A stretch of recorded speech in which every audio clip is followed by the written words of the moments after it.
नमस्कार दोस्तों, कैसे हैं आप? मैं आशीष दांगी आपका आज स्वागत करता हूं और आज आपका एक्सपीरियंस बढ़ाने की कोशिश करूंगा। मैं अपनी पुरानी गलतियों को सुधारूंगा और ऐसी गलतियों के बारे में बताऊंगा जो कि इंसान हर बार करता है शेयर बाज़ार के अंदर ट्रेडिंग में। तो ट्रेडिंग, सबसे पहली बात तो पेशेंस बहुत ज़रूरी है ट्रेडिंग में, क्योंकि ये ट्रेडिंग एक बिजनेस की तरह है। इसमें आप हर दिन प्रॉफिट बनाएं ऐसा ज़रूरी नहीं। आप अगर मंथ में 5 से 7 बार भी करते हैं या कम से कम एक बार भी करते हैं लेकिन प्रॉफिट कमाते हैं तो वो आप अच्छा कर रहे हैं, लेकिन आपको नुकसान नहीं होना चाहिए अपने बिजनेस में, समझ गए? कैपिटल को केवल गेन करना होता है। अब हम बताएंगे हमारी गलतियों के बारे में। जैसा कि हमने 2 साल के हमारे अनुभव से, हमारे सटीक अनुमान और हमारी प्रैक्टिस की बदौलत हमने सीखा, हमारी 100% ट्रस्टेबल स्ट्रैटेजी हमने सीखी। उसके अंदर जो 3 पॉइंट आते हैं, मार्केट डेप्थ, वाई डाटा और एस&आर, ये तीनों के तीनों के तीनों पॉइंट किसी पर्टिकुलर डायरेक्शन में स्ट्रॉन्ग होने चाहिए एक साथ, वो भी। और उसमें से भी सबसे ज़्यादा ज़रूरी होता है हमारा मार्केट डेप्थ और एस&आर। ये दोनों के दोनों अगर एक साथ किसी पर्टिकुलर डायरेक्शन में वेरी वेरी स्ट्रॉन्ग या केवल स्ट्रॉन्ग ही हों, तब हम उस डायरेक्शन में ट्रेड करते हैं और उसी डायरेक्शन में मार्केट चलता भी है और जाता भी है। 100% इसकी गारंटी मैं देता हूँ। ठीक है, ये हमने 2 साल में सीखा है।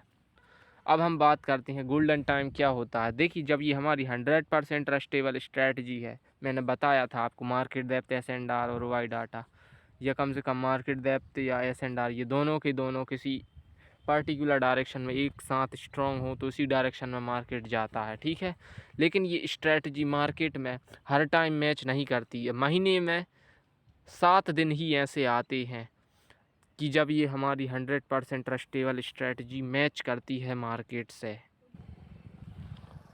अब ये 100% ट्रस्टेबल स्ट्रेटजी महीने में केवल 5 से 7 दिन तक ही मैच करती है, और जो 5 से 7 दिन जो होते हैं जब हमारी 100% ट्रस्टेबल स्ट्रेटजी मैच करती है मार्केट से, उसी टाइम को गोल्डन टाइम कहा जाता है। उसी समय को जब 5 से 7 दिन तक मार्केट में 100% ट्रस्टेबल स्ट्रेटजी मैच करते हुए दिखती है और मार्केट उसी के हिसाब से चलता हुआ दिखता है, उस टाइम को हम कहते हैं गोल्डन टाइम, जो कि बहुत रेयरली आता है, क्योंकि रिस्की टाइम और मिड टाइम काफ़ी लंबे होते हैं, लेकिन रेयर टाइम होता है जी जब गोल्डन टाइम आता है। ठीक है, लेकिन हम गोल्डन टाइम में भी कई बार गलतियां कर देते हैं पहचानने में। उसे क्या होता है, रिस्की टाइम में मार्केट डेप्थ साइडवेज होती है, कई बार एस&आर, कई बार तीनों के तीनों साइडवेज हो जाएंगे। तो कई बार मार्केट डेप्थ और वाई डाटा एक साथ स्ट्रॉन्ग है लेकिन एस&आर अपोजिट डायरेक्शन में स्ट्रॉन्ग है या साइडवेज है, तो ऐसा गड़बड़ देखने को मिलता है। उसे हम रिस्की और मिड टाइम में डाल देते हैं। और कई बार तो मार्केट हमारे पेशेंस, हमारे धैर्य की परीक्षा लेता है और वो ऐसा कंफ्यूज क्रिएट करता है जो कि हम आपको आगे चल के बता देंगे। अभी हम बात करते हैं, हम सटीक तरीके से कैसे पहचान सकते हैं कि मार्केट डेप्थ क्या होता है। कई बार रिस्की टाइम या मिड टाइम में हमें लंबे इंतज़ार के बाद हमें हमारी उम्मीदें कुछ चरम सीमा पर पहुंच जाती हैं, जो कि अच्छी बात नहीं है। तो उसमें हम मार्केट, हमारी जो 100% ट्रस्टेबल स्ट्रेटजी है, उसको सटीक तरीके से पहचानने में हम भूल करते हैं और धोखा खाकर नुकसान भी कर देते हैं। इसलिए उससे बचने के लिए मैं इस वीडियो को बना रहा हूँ। मेरा उद्देश्य है कि अब से लॉस ना करें। देखिए, वो है, इसके बारे में हम पहचानते हैं। देखिए,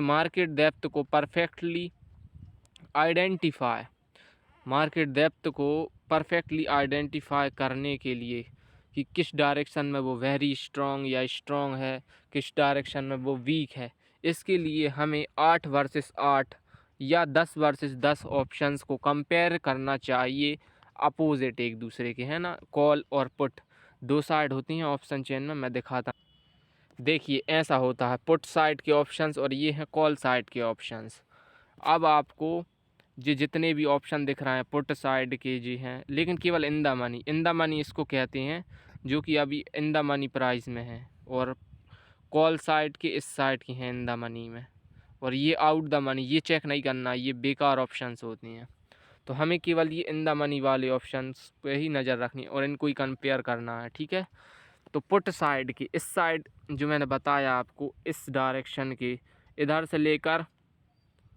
से लेकर आखिरी तक के ऑप्शन हमें देखना है 10, कम से कम 10। अब 10 चेक करेंगे जब आप, और इधर की 10, अब इन दोनों का मिलाप करेंगे, जैसे पहले का, ठीक है, और दूसरे का, तीसरे से, इस टाइप में आपको कंपैरिजन करना है। और ऐसे ऐसे आपको 10 तक करना है कंपैरिजन। और अगर उस कंपैरिजन में देखिए, हर ऑप्शन में जाकर उनकी मार्केट डेप्थ को चेक करना है। ये हम जो कर दिखा रहे हैं, ये आपको ऐसे करके चेक करना है, ठीक है। जब आप चेक करके आपको लगेगा, आपका कंपैरिजन करोगे, तो आप देखोगे मार्केट डेप्थ में एक फ़र्क दिखेगा। जिन ऑप्शनों की बिड मतलब होता है मांग, बायर्स की डिमांड, बाइंग एक तरीके से कह सकते हैं, बायर ऑर्डर, या फिर मांग उनकी ख़रीदारी की। जो बिग प्लेयर्स अपना पैसा लगाते हैं ना, तो ख़रीदारी सीधी ऑप्शनों में दिखती है। तो मान के चलिए अगर इस साइड की स्ट्रॉन्ग है, तो मान लीजिए आपकी स्ट्रॉन्ग कौन सा है, कॉल साइड। और अगर इस साइड की स्ट्रॉन्ग है, तो मान लीजिए कि पुट साइड ज़्यादा स्ट्रॉन्ग है, बिड है ना। इस हिसाब से हमें करना पड़ता है ट्रेडिंग में। लेकिन आपको ध्यान इनमें ये भी रखना है, मान के चलिए कई बार क्या होता है कि मान के चलिए अभी कॉल साइड के ऑप्शंस स्ट्रॉन्ग हैं, मैंने बताया मार्केट डेप्थ कॉल साइड ज़्यादा स्ट्रॉन्ग है, लेकिन फिर भी इधर के जो 3 ऑप्शंस हैं या 4 ऑप्शंस हैं, कई बार ये इसके बराबरी के दिखने लगेंगे। आपको लगेगा मार्केट डेप्थ साइडवेज तो नहीं है कहीं, जो कि ऐसा होता नहीं है। मार्केट डेप्थ साइडवेज नहीं कहलाता है। देखिए, पहला, दूसरा, तीसरा और चौथा, ये 4 जो होते हैं, 4 ऑप्शंस, अगर इसके कंपैरिजन में इसके सेम हो जाते हैं या इससे वीक हो जाते हैं, तो वो चलता है, वो साइडवेज मार्केट की कैटेगरी में नहीं आता है। लेकिन अगर 7, 8 या 10 के 10 ऑप्शंस एक दूसरे से मैच करने लगें या उसकी थोड़ी सी बराबरी पर आ जाएं, तब वो साइडवेज कहलाते हैं। तो आप समझ गए होंगे कि ये जो ऑप्शंस हैं 1, 2, 3, 4, अगर ये इसके कंपेयर, मान के चलिए कॉल साइड की बहुत स्ट्रॉन्ग दिख रहा है हमें, बहुत स्ट्रॉन्ग है कॉल साइड डायरेक्शन, इससे मार्केट डेप्थ कॉल साइड की ज़्यादा स्ट्रॉन्ग है, कॉल साइड की मार्केट डेप्थ। अब लेकिन पुट साइड की 4 ऑप्शंस इससे मिल रहे हैं, या इससे थोड़ी कम है, या इससे वीक है, कुछ भी हो, लेकिन इनको हम अमान्य करार देंगे। हमें काउंट करना है 5 से लेकर 5, 6, 7, 8, 9, 10 तक, ठीक है। अगर वो 6 ऑप्शन इसके कंपैरिजन में वीक निकलते हैं, तो मार्केट डेप्थ उसी डायरेक्शन में स्ट्रॉन्ग माना जाएगा जिसके 10 के 10 ऑप्शंस स्ट्रॉन्ग है, ठीक है। समझ गए आप। अब हम बात करते हैं नेक्स्ट टॉपिक की। नेक्स्ट टॉपिक हमारा आता है S and R. S and R को परफेक्टली आइडेंटिफाई करें कि किस साइड डायरेक्शन में वेरी स्ट्रॉन्ग है, किस साइड डायरेक्शन में वीक है। तो एस एंड आर को पता करने के लिए कि किस डायरेक्शन में वो स्ट्रॉन्ग है, उसके लिए हमें जाना होगा सेंसिबल ऐप में। सेंसिबल ऐप के ज़रिए हम बताते हैं। देखिए, मैं आपको टोटल दिखाता हूँ। ये देखिए, अगर मार्केट में देखिए रेड रेड दिख रहा है ना, ये है एस एंड आर। अभी ये पुट साइड में ज़्यादा स्ट्रॉन्ग है। देखिए स्ट्रॉन्ग, इसको कहते हैं strong input side S and R. Clearly दिख रहा है ना, इसकी टक्कर का कोई नहीं है पूरे इधर पे, ना ये है, ना ये है, ना ये है, ना ये है। ये सबसे ज़्यादा ताकतवर है। एकदम डायरेक्शन क्लियर है कि मार्केट नीचे गिरेगा मतलब गिरेगा। और एक और दिखाता हूँ, ये देखिए, ये भी बियरिश ही है, मतलब कि down side, bearish side strong है एस एंड आर। क्योंकि ये देखिए रेड रेड जो है ना, ये जो कॉल ओ आई का देखिए ये कितना बड़ा है, इसके टक्कर में एक भी नहीं है ऐसा। तो ये थे बियरिश के। अब मैं बुलिश के दिखाता हूँ आपको। देखिए इस साइड ये होगा बुलिश, क्योंकि ये देखिए ये ज़्यादा बड़े हैं, इसकी टक्कर का एक है, लेकिन ये भी मामूली है। वैसे ये भी नहीं होना चाहिए मेरे हिसाब से। तो इतने ज़्यादा ताकतवर हों कि इनके टक्कर का कोई हो ही ना सामने, इनका सामना करने वाला कोई हो ही ना, उसे हम कहते हैं स्ट्रॉन्ग एस एंड आर, है ना। स्ट्रॉन्ग एस एंड आर किसी भी डायरेक्शन में हो सकता है। अब वो ये अभी बुलिश का है, और जो पिछले ये तो अभी बुलिश साइड में स्ट्रॉन्ग है, और जो मैंने पिछला दिखाया था वो बियरिश के थे, ये वाले, ये बियरिश साइड स्ट्रॉन्ग थे दोनों के दोनों। चलिए अब हम आ जाते हैं हमारे तीसरे पॉइंट पर, ओआई डाटा को आइडेंटिफाई कैसे करें कि किस डायरेक्शन में वो स्ट्रॉन्ग है। सबसे पहले तो आप ओआई डाटा का मतलब समझ लीजिए। ओआई डाटा होता क्या है? ओआई डाटा का मतलब होता है total number of exit position और एग्जिट ऑर्डर्स। आप इसको एग्जिट पोजीशन मान लीजिए या एग्जिट ऑर्डर्स मान लीजिए, ठीक है। मार्केट में ओआई डाटा का मतलब होता है एग्जिट पोजीशन, मतलब बाहर निकलने की जो प्रोसेस होती है, या पोजीशन, या बाहर निकालने वाले, अपने पैसे को बाहर निकालने वाले, बिकवाली करने वाले जो लोग, बहुत सारे बड़े बड़े प्लेयर्स होते हैं, एफआईआई, डीआईआई, ऑपरेटर्स और भी बड़े बड़े ब्रोकर्स, जी बहुत सारे शेयरों को इकट्ठा बेचते हैं या उनको निकालते हैं कहीं से, कोई सी पोजीशन से, पुट हो या कॉल हो, उनको निकालते हैं। जब अपनी पोजीशन से एग्ज़िट करते हैं तो उनकी टोटल क्वांटिटी जो है नंबर्स में लिखाती है, इतने करोड़, इतने लाख, इतने हज़ार, ऐसे करके लिखाती है ना, उसको कहते हैं हम OI data. Put OI data मतलब पुट की कितनी एग्ज़िट ऑर्डर्स लगे हैं, पुट में कितनी एग्ज़िट ऑर्डर्स लगे हैं, पुट में कितनी एग्ज़िट पोजीशन है, कॉल में कितनी एग्ज़िट ऑर्डर्स हैं, कितनी एग्ज़िट पोजीशंस हैं, ये दिखाता है OI data, call OI data, ठीक है। ये कुछ इस प्रकार से होते हैं। देखिए ये पुट ओआई डाटा है, ये कॉल ओआई है। तो अभी देख सकते हैं आप, पुट में बहुत सारे पुट की एग्ज़िट ऑर्डर्स लग रहे हैं, मतलब कि जो बियरिश लोग हैं, जो बियर लोग हैं, जो बेचने वाले, वो जो चाह रहे हैं कि मार्केट नीचे गिरे, लेकिन मार्केट नीचे नहीं गिरा तो वो लोग घबरा के अपने ऑप्शंस को बेच रहे हैं, मतलब कि मार्केट ऊपर जाएगा। पुट में जो है बहुत सारे एग्ज़िट ऑर्डर्स लग रहे हैं, और कॉल साइड में बहुत कम लोग बेच रहे हैं, ठीक है। और इसमें बहुत सारे लोग एग्ज़िट हो रहे हैं, और इसमें से बहुत कम लोग एग्ज़िट कर रहे हैं। तो मतलब कि पुट में बहुत सारे एग्ज़िट ऑर्डर लग रहे हैं, तो मतलब कि मार्केट ऊपर जाएगा। और आप सिंबल भी समझिए, देखिए लेफ़्ट हैंड साइड कॉल होता है, इस साइड पुट होता है, ठीक है। लेकिन इसमें उल्टा दिया हुआ है, तो कंफ्यूज होने वाली बात नहीं है। पीसीआर, ये वैसे ज़्यादा इस पर भरोसा करना नहीं चाहिए, आपको फ़िलहाल केवल ओआई डाटा देखना चाहिए, ओपन इंटरेस्ट, ठीक है। दोनों का कंपेयर कर सकते हैं आप ग्रो के ज़रिए, ठीक है। तो मैंने बता दिया आपको आइडेंटिफाई करना इन तीनों पॉइंट को, जो 100% ट्रस्टेबल स्ट्रेटजी के अंदर जो 3 पॉइंट आते हैं, उनको अच्छे से एनालिसिस करने के लिए मैंने तीनों पॉइंट को विस्तार से बता दिया है। मैं फिर से रिवाइज कर देता हूँ। देखिए मार्केट डेप्थ, एस&आर और ओआई डाटा, इन तीनों को मैंने समझा दिया है। आप अगर आपने अच्छे से नहीं देखा है तो आप दोबारा से देख सकते हैं। अब मैं कुछ आपको साइकोलॉजी का पार्ट बताता हूं, जो कि ज़रूरी है हर एक ट्रेडर को जानना। Progress of consistent trader. देखिए मैं आपको बताता हूं, अगर आप हर दिन ट्रेडिंग करते रहेंगे तो आपकी जो कैपिटल की ग्रो होने की संभावना है वो ना के बराबर होगी। हर दिन ट्रेडिंग तो करना ही नहीं चाहिए। इन अ वीक तो भी बहुत मुश्किल है। इन अ मंथ, अगर आप मंथ के जरिए मंथ वाइज करते हैं, जैसे महीने में 5 दिन, 2 दिन, 7 दिन, तब चल पड़ेगी गाड़ी, लेकिन धीरे धीरे। लेकिन अगर आप साल के बेसिस पर नापेंगे अपने कैपिटल को कि हाँ मैंने एक साल में इतना पैसे कमा लिया ट्रेडिंग से, अगर आप साल के ज़रिए अपने आप को मेज़रमेंट करेंगे कि आपके पहले इतना था, साल में इतने गोल्डन टाइम आए, मतलब साल में बहुत रेयरली देखने को मिलते हैं ना हमें गोल्डन टाइम, जैसे मंथली बेसिस पे कभी कभी 5 दिन। वो 5 दिन भी ऐसा ज़रूरी नहीं है कि लगातार आए, हो सकता है आज आ गया गोल्डन टाइम, फिर 1 हफ्ते ना आए, फिर 2 हफ्ते बाद आए, और एक साथ भी आ सकते हैं, तो कोई गारंटी नहीं होती है उनकी।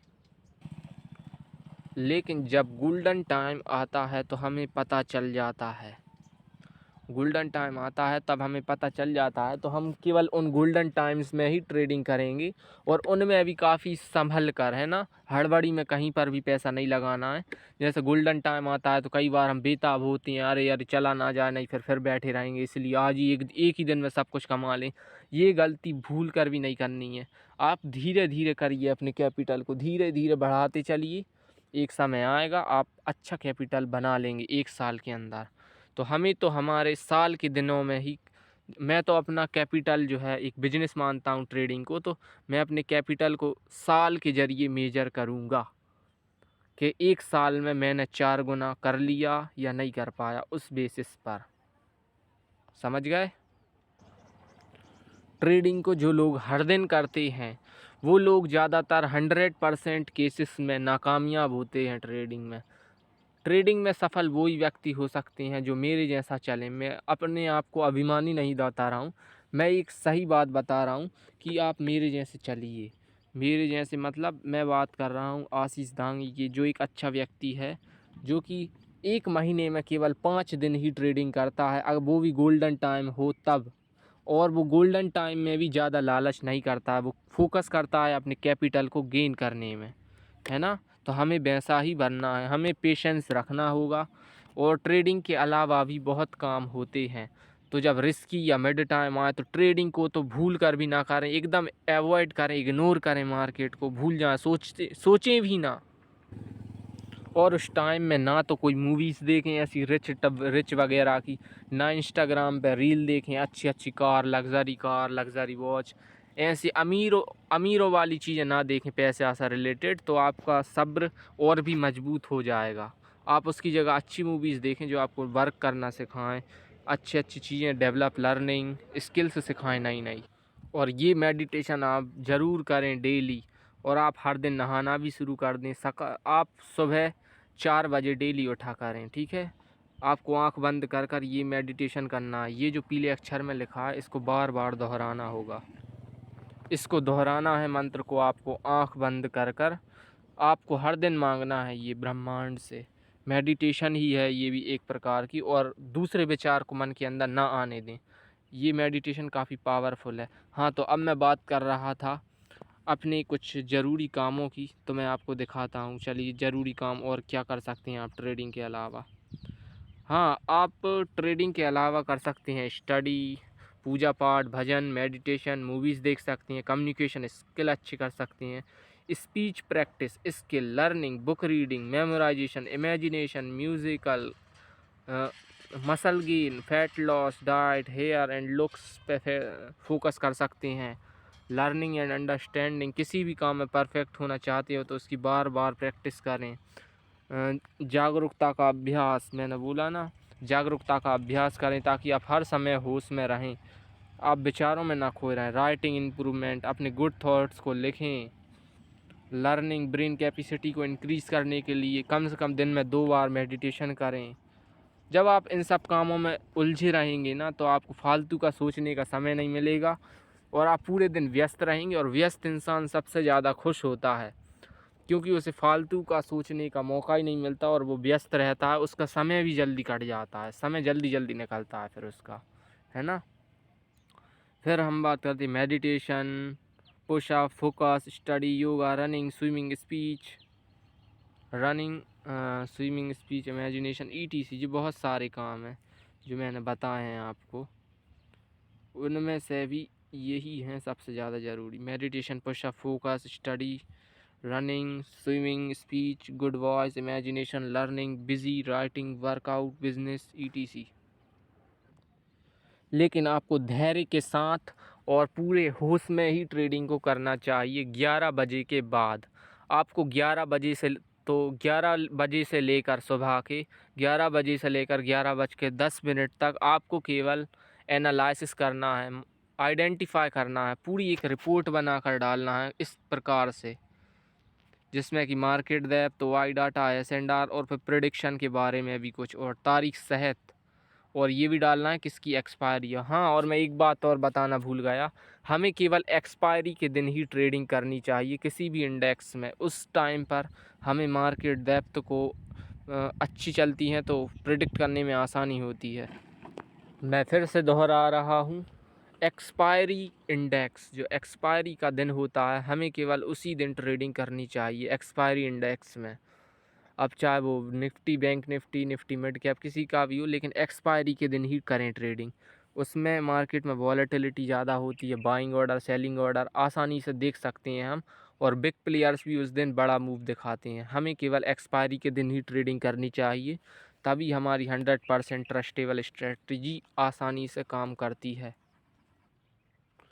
अगर आपको खूब सारा पैसा कमाना है तो आपको सबसे पहले तो संयम रखना पड़ेगा। हमेशा होश में रहकर काम करिए।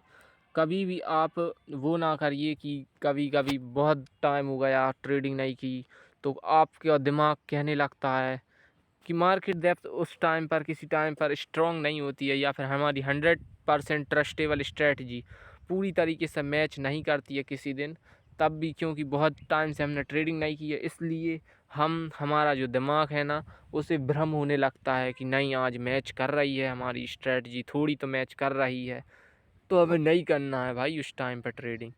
जब हमने कहा तीनों के तीनों, या कम से कम एस&आर और मार्केट डेप्थ और एस&आर, ये दोनों के दोनों किसी पार्टिकुलर डायरेक्शन में एक साथ स्ट्रॉन्ग हों, तभी ट्रेडिंग करें।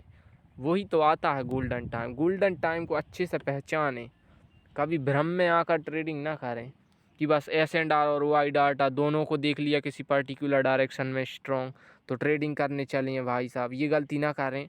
और एक और गलती कर देते हैं कई बार लोग बाग, कि मार्केट डेप्थ और वाई डाटा ये दोनों एक साथ स्ट्रॉन्ग होगा किसी डायरेक्शन में, तब भी ट्रेडिंग करने चले हैं। नहीं, अगर मार्केट डेप्थ और वाई डाटा दोनों के दोनों एक साथ किसी पर्टिकुलर डायरेक्शन में स्ट्रॉन्ग हों, लेकिन एस&आर या तो अपोजिट हो या साइडवेज, तब आप ट्रेडिंग ना करें भूल कर भी। ये गलतियां ना करें, मैं इसके बारे में पहले भी समझा चुका हूँ। धैर्य के साथ ट्रेडिंग करें, आप शक्तिशाली ट्रेडर बनेंगे और जीवन में ज़रूर सफल हो जाएंगे। ऐसा कौन कहता है? आप घनश्याम ट्रेडर से भी ज़्यादा सक्सेसफुल ट्रेडर बन जाएंगे। आशीष जी, मैं आपसे ही बात कर रहा हूँ। अगर इस वीडियो को आप पसंद कर रहे हैं या कोई इम्पोर्टेंट पार्ट जो आपको अच्छा लगा, तो उसे दोबारा देखिए, और जो मैंने बातें बताई उन्हें कभी मत भूलना। देखिए, बातों को सुनना तो बहुत आसान है, ज्ञान सब पूरी दुनिया देती है ज्ञान, तो मैं अपने आप को भी ये ज्ञान दे रहा हूँ। लेकिन बात ये है कि ज़रूरी चीज़ों को आप कितने दिन तक अपना सकते हैं, अमल कितने दिन कर सकते हैं, उन बातों को अमल करना आना चाहिए। बातें सुन तो सब लेती हैं, ज्ञान दुनिया देने को खड़ी है। लोग बाग कई बार ज्ञान प्राप्त तो कर लेती हैं, लेकिन उसे इस्तेमाल ही नहीं करते। भाई, ज्ञान होता है उपयोग करने के लिए। अपनी बुद्धि को मजबूत बनाइए, जो आप ज्ञान हासिल कर रहे हैं उसका उपयोग करिए, ठीक है। आप वैसे ही बनिए, आप सही समय पर सही निर्णय लीजिए, ठीक है। जो जो मैंने अच्छी बातें बताई हैं, आप उन्हें देखते रहिए। और ये अच्छी अच्छी वीडियो जो मैं इस चैनल पर डालता हूँ आशीष जी के लिए, तो आशीष जी से एक निवेदन है कि वो पूरी वीडियो उसको देखते रहिए। कम से कम हफ्ते में 1-2 दिन ऐसे निकालिए फ्री के, जब आप इन वीडियोस को देखें अच्छे से, ठीक है। आई होप आपका दिन शुभ हो। नमस्कार, धन्यवाद।